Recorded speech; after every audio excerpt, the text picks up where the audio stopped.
Welcome back, everyone, and Word Traction Podcast.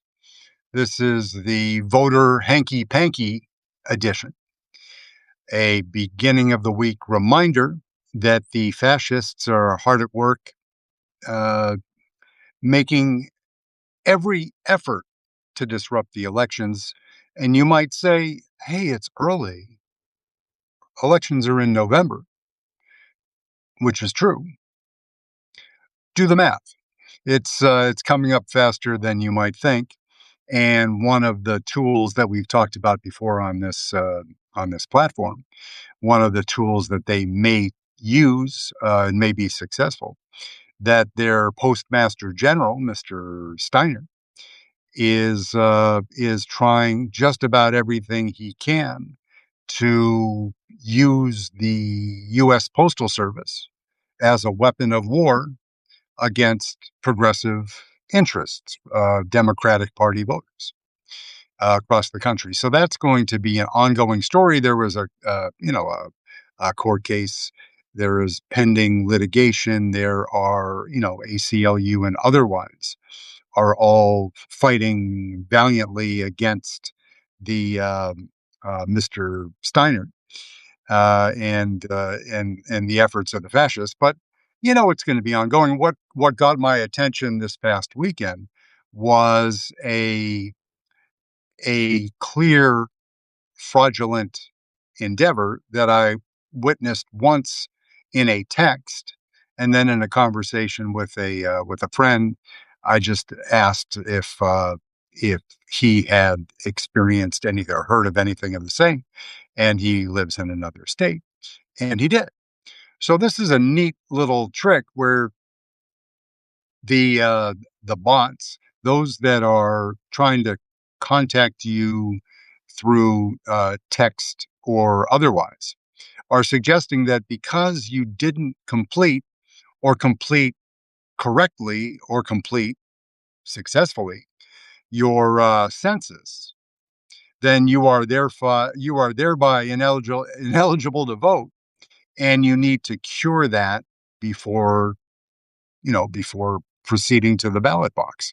And when in some places there are the ballots will be mailed early in some jurisdictions. One reassuring discovery just this morning, when I did just an old fashioned call into Commonwealth of Massachusetts Department of Secretary of State's office, and just ask some simple questions, because there are people that aren't going to take the most modern and progressive approach to curing these either defects or attempts to defraud voters. But I just wanted, get a live person. Got a couple, I did it twice, a couple nice young double X variety uh, uh, uh, people that sounded like student age or just a little bit after. And they were very helpful. Uh, but this is going to come from so many different directions that you have to be prepared. What I did to assure myself, and just testing the system, is to try to re-register, and the system properly kicked me out and told me that I was registered, and re-verified the fact that I was registered in the correct precinct, with the correct address, with the correct party affiliation, which is necessary in the Commonwealth for the federal elections. There are certain states and commonwealths that do not. You can be unaffiliated. You can be, D or R and make a change up to a certain, but there's not a uniform set of rules, as we've talked about before, because that's the beauty of our system, is that the control rests with the states, but Congress also has a role to play. The president has no role except the normal role that he plays, which is to bloviate and lie and sow doubt among the voting public, Because then, if you think about it, if they if they if they sow enough doubt amongst people, if you think about, well, we got 2% of the people that received these, erroneous messages that said, you mean the census that was COVID, that was before COVID. How am I supposed to remember what happened before COVID? That was our mental sanity watershed for all of us, at least in this country. And everything in our worlds either happened before or after COVID. That's sort of like what was before then was 9/11. You think of these major seismic events in our world. And we think of everything in terms of what happened before or after that seismic event, and COVID was certainly that. But if you direct people's attention to an event in 2020, like, are you fucking kidding me? I mean, maybe I had eggs for breakfast today. I'm not really sure, and that's just the information environment that we live in. And that's not throwing shade. That's not blaming, but it's a reminder that don't assume that because you were able to cast your vote in an orderly manner the last time you did so, that it will be the same here, even if you live in a state that's more sympathetic to not being a fascist. You know, I would be in Massachusetts. I know that I have, Maura Healey, a governor that is a badass and is aware of all the attempts that are being made by the Trump regime. And she is doing everything she can to work against that and anticipate such attempts at disrupting our elections. And that's beautiful. But not all 50 states function the same way. I would be concerned if I were, a young professional, even if I was aligned with the with God and the good side of all things that are democratic. And but I lived in Fulton County, Georgia. I got a new job, some big company, and my first job out of college. Don't really like living in Atlanta because I'm from Maine or Boston, but it's a great job. Uh, but if I'm going to vote, this is my legal address. This is where I've got to do it. I hope that everybody that's either moved in the past year, gotten married, got divorced, had some other major life events that's caused any sort of disruption in your household, that you take the time to go on to your Secretary of State's voting website and just take a few minutes.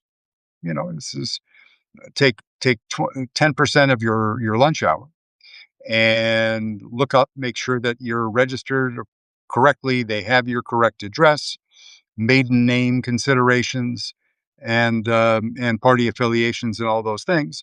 And also on those sites, generally, you can select the mail-in balloting option, which I would recommend for everyone.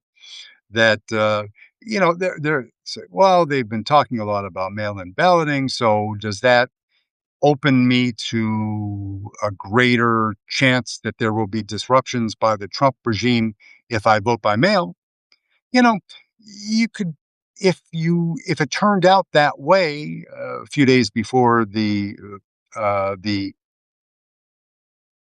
second first Tuesday after the first Monday in November, then then you still have time to recognize the disruption, the potential concerns, the fact that it can't be, you're not in all, you can't track these things always, but can you then go and place a provisional ballot in person if you're concerned? Yes, that's a thing. So, but of course, like everything else, like your mother told you, like your Boy Scout troop leader told you, like your priest told you, like your rabbi told you, like your imam told you, is prepare. You know, and you need to prepare as if the Trump administration is going to do everything in their power to disrupt the election including some of my whack conspiracy. We call them stratagems. We don't call them conspiracies here on the podcast. But is there a Chinese surprise? When there's a contingent of U.S. troops that are going back to the Pacific to do more military exercises with our allies in Japan, and they're going to be there in mid to late October, and we're presumably, by the grace of God or whoever you're talking to these days, that the Iranian situation is chilled out. No prospects of that. No proof that that's going to happen with Trump's increasingly erratic and unconstitutional behavior.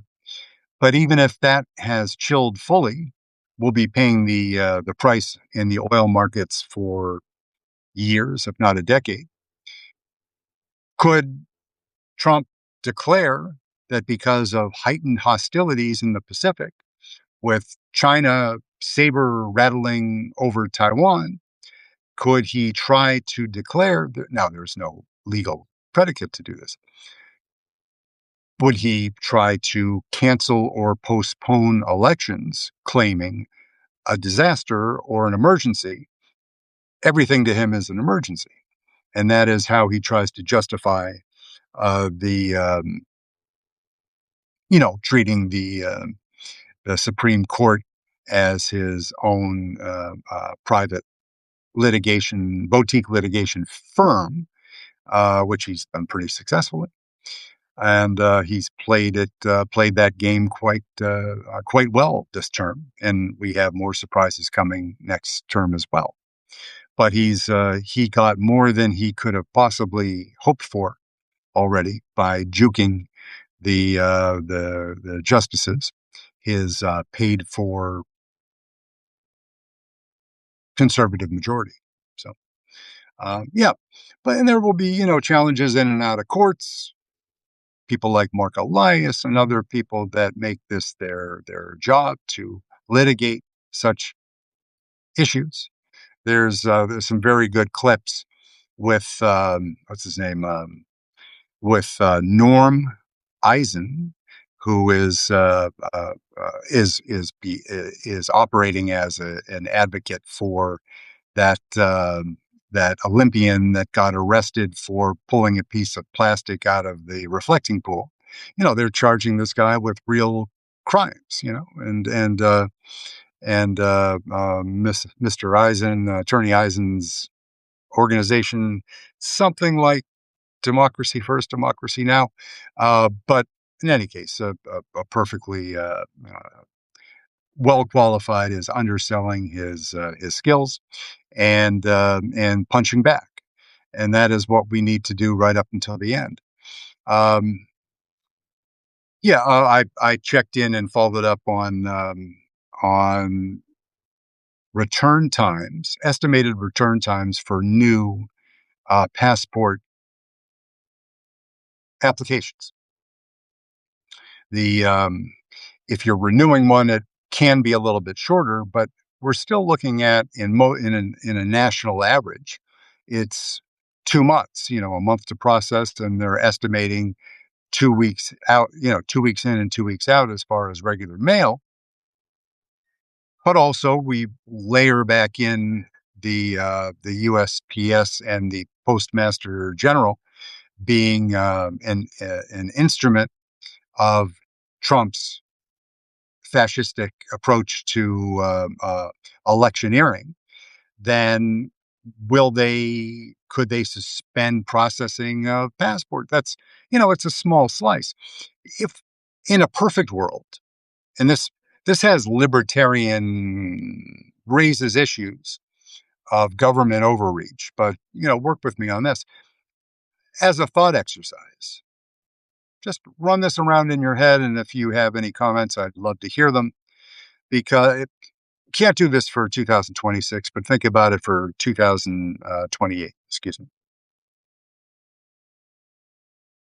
How could we effectively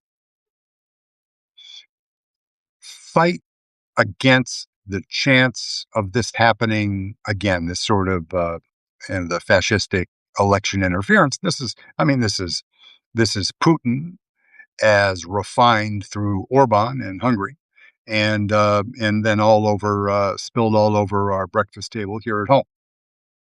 This has been done before. It's been done effectively before, and Russian state security has entire divisions devoted to this particular task. And they were kind enough to share what they know, their lessons learned, with Viktor Orban. He used it for 16 years to great effect, and then our heritage folks went over there to learn at the table with with Viktor Orban and his Russian consultants. This 4 or 5 years ago, and they have been perfecting it as well. So they know how to do this thing. It's just how can we punch them in the nose and say no? Right? Universal ID, right?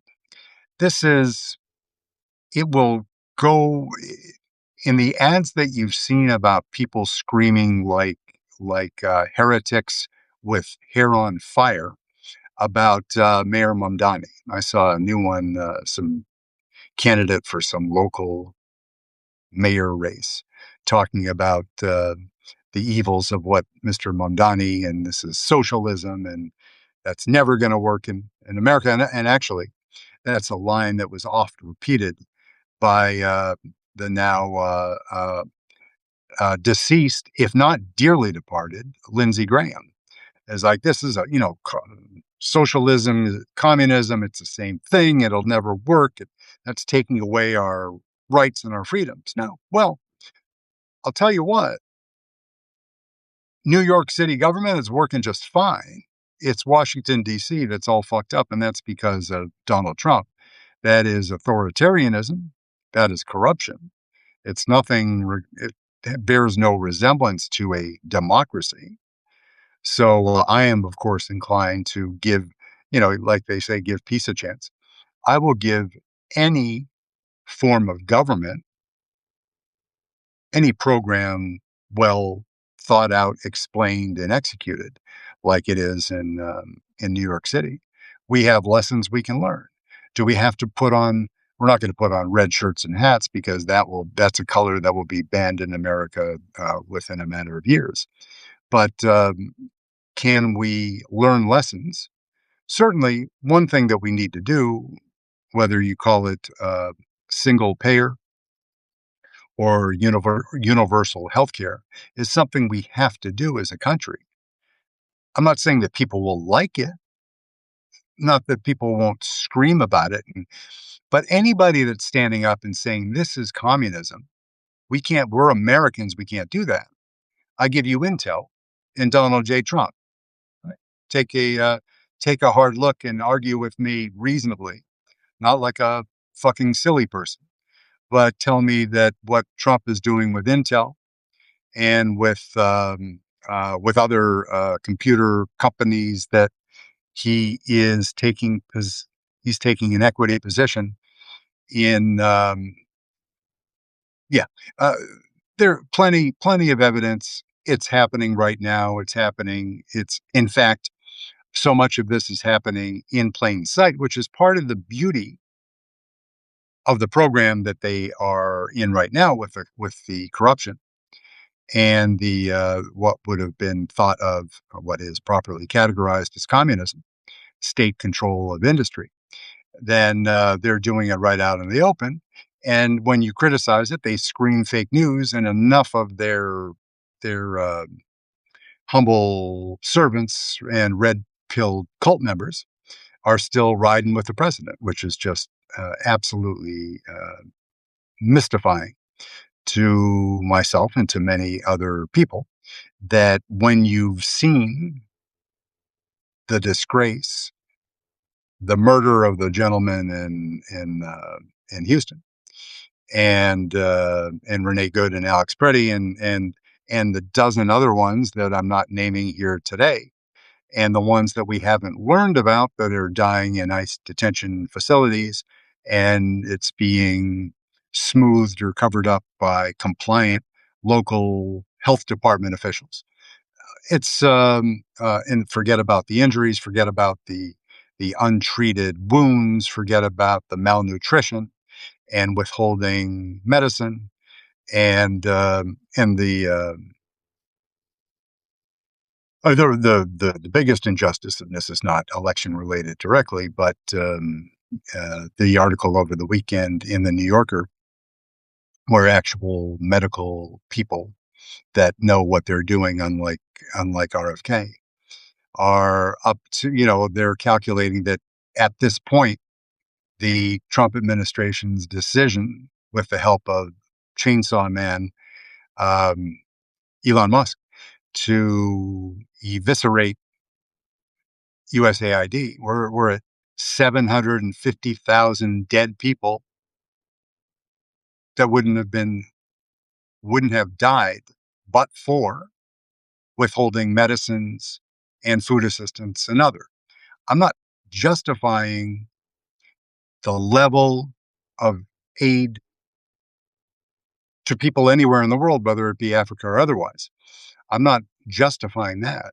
But to do it by just ending, cutting it off, and running away without notice, that itself is reprehensible, and it's not excusable in any way, shape, or form. So those deaths, unless they make provisions and brought together a community of the willing in the EU or otherwise, and there are uh, other people use the cover that Trump gave them in cutting aid to some of the most vulnerable in the world, and that includes France and UK. So they are also culpable. But the impact of the U.S. cuts are just, they are out of scale compared to anything else that has happened. And the impact is not what will happen in 10 years, it's now, it's happening. So if you were a voter that voted for a program or cuts to programs that would result in the deaths of hundreds of thousands of humans, then you need to go somewhere else. Fuck completely off. But for many people that just kind of, you know, a blind eye to what Trump is doing and just saying, well, I'm just trying to focus on my family, and this is not really about me, as so many of the MAGA voters profess to be doing now. You're not excused. So that is all on you. So back to voting. We'll wrap it up. I'll get out of the hot sun. We got 3 90-degree days coming up in northern Massachusetts, including today. So enjoy that, y'all. Um, what am I doing? What can you do? What should you do between now and November? The same thing we've talked about before.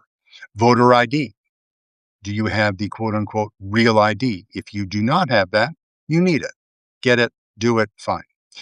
Can you assure that there will be no disruption by spending $160 and getting a passport or renewing it for whatever fee that is? Do you decide to go to the premium level of passport book at 160 plus passport card 195? That's up to you. That's a family decision. But if you have a valid passport, that's the best proof of identity. Not always proof of address, but we're doing what we can. If you got married, certainly, and changed your name, and you haven't updated your ID, whatever ID that happens to be, please do so. If you have not been married and you don't have a certified copy of your birth certificate, $15 plus or minus, online, almost almost almost friction-free process, and you can get that within a week. And that doesn't solve all your problems, but it's an inexpensive way to make the first step. And the most important part, when you're doing all these things, you're checking your state uh, secretary's portal and just making sure that all the ducks are in a row and you're registered in a party and the address and the preference for how you want to receive your ballot, etc. Once you do all that, share that with your friends. Force your children at gunpoint, figuratively, to make sure that they have done all those things too. All your family members, your friend group. Some people get uncomfortable talking about voting with others that aren't their direct relatives, descendants, whatever. I understand, that's fine. But think about what you're feeling now when you see that beautiful father murdered in Houston, and you realize that he was not even the guy that they were going after. You know, can it happen to you? Statistically, less likely. But in this kind of world, and with bearded whack jobs without proper firearms training, running around with masks and no ID and no body cameras, it appears. If you know, as far as what Democratic Party members can do in Congress, I would not approve a new toothbrush for anyone, not a buck, until because the body cam thing can be done, and it's reactive. It's not stopping the killing, but at least from a rule of law point of view, if people know that they're required to have the body cam footage and that feed is immediately uploaded to the cloud and is saved in such a way, because the Trump administration is going on a record destroying tear right now, and they're litigating for the right, Presidential Records Acts and otherwise. They're litigating to be given the permission to either retain for his sole purposes or otherwise destroy presidential records and other government accountability records. And but Epstein files or otherwise, over redactions and those millions of documents that haven't been disclosed as is required by law, that some of them have been destroyed. Now, there are other complete copies of the complete files. The fact that they're living in Moscow and Beijing may give people some pause, but Putin's been driving that ship all the way along, and that isn't the the main sword of Damocles that he holds above your president Donald J. Trump. But it's a part of it. It would be delightful if there weren't underage female victims, but that's that particular sort of Damocles is there, and that points back to the most important event this week, perhaps, unless they decide to run away from confirmation because of Mr. Graham and Mitch McConnell, um, and some other something related to numeraries than the hearings themselves. Todd Blanche has no business being appointed the uh, the Attorney General of the United States. No business. Epstein files, Ghislaine Maxwell's personal concierge, however you want to look at it, no business whatsoever. They have the votes to do it, and Trump will be. This is another loyalty/litmus test for Trump, that the people, even the ones that he opposed, Cornyn and otherwise, that are going to be retiring and going on to a more lucrative position as a lobbyist, that are they going to stand up, Murkowski? Are they going to stand up? What's Susan Collins going to do with the whole Graham Plattner thing going on up in Maine? Will she stand up against the president here? Because if she doesn't, she feels she's going to get creamed. Whoever the Democratic Party puts forward, or do they find cover for her by engineering the vote in a particular way that gives her plausible deniability?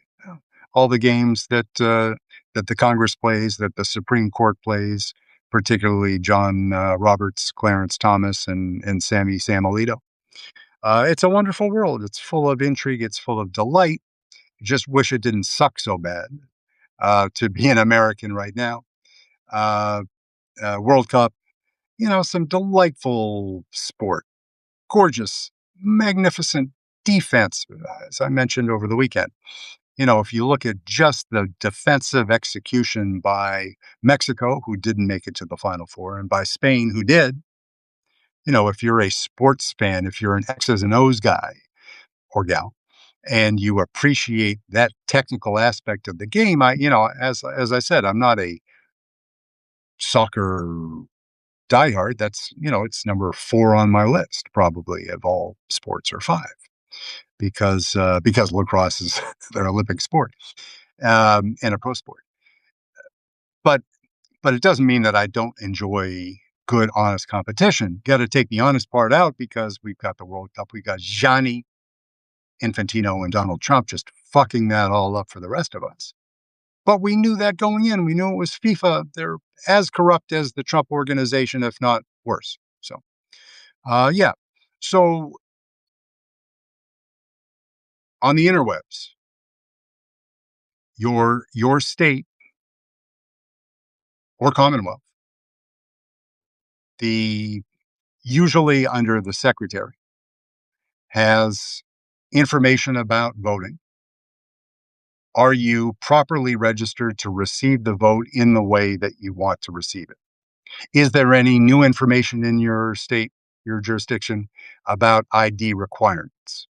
Do you live in a red state where they've already, they've laid down and pulled their pants down to make Donald like them a little bit more? So they've changed the voter ID laws. And are you now required to do X, Y, or Z? It could be litigated. It may be litigated now and later, but you have to play the ball as it lies.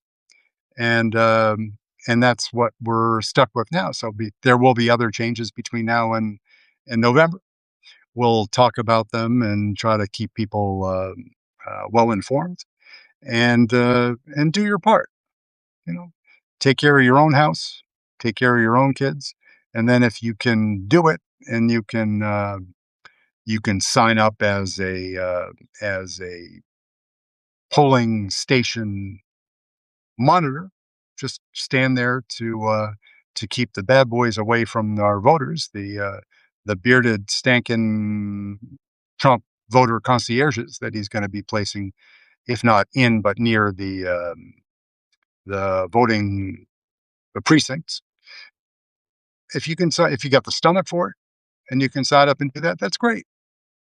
Go out and hold a sign, right? Hold a sign for the Democratic Socialists.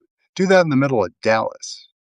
If you want to get some, if you're interesting conversations, that might be fun. So, in any case, you're registered, you got ID out the yin yang, and have the stomach for the fight. Then just don't let the fascists win by surrendering, because they're hoping, just like Trump's attack on the media this past week, that if he's unsuccessful, then he will have chilled the media to a degree. He will reinvigorate some of them, but on net, his as we know that he's nuts. We know that he's a fascist, and we know that he works at the direction of Russian state security. All that stipulated, knowing the bad stuff doesn't mean that his bloviating and repetition of lies has no effect. It'll have no effect on you and on me, but it's going to affect somebody, which means one voter will stay home. and then another, and then they'll tell their spouse, and then you've knocked a family out of it. Like, well, that census thing, I used it to start the fire back in January of 2000, and I know I don't got it, and I'm working overtime tonight. So you know what? I'm going to sit this one out. It's only a midterm; it doesn't really count. So yeah, you know how it goes. It's the slippery slope of the fascism, and they can get you going down the hill, and then the momentum, everybody dies of their own weight at the bottom. So yeah, thank you, and we'll call that a beautiful Monday. And I will try to lean into the camera without getting uncomfortably close. And wish you all a good day. Restack, retweet, resubscribe, unsubscribe, resubscribe, whatever you want to do. Thank you.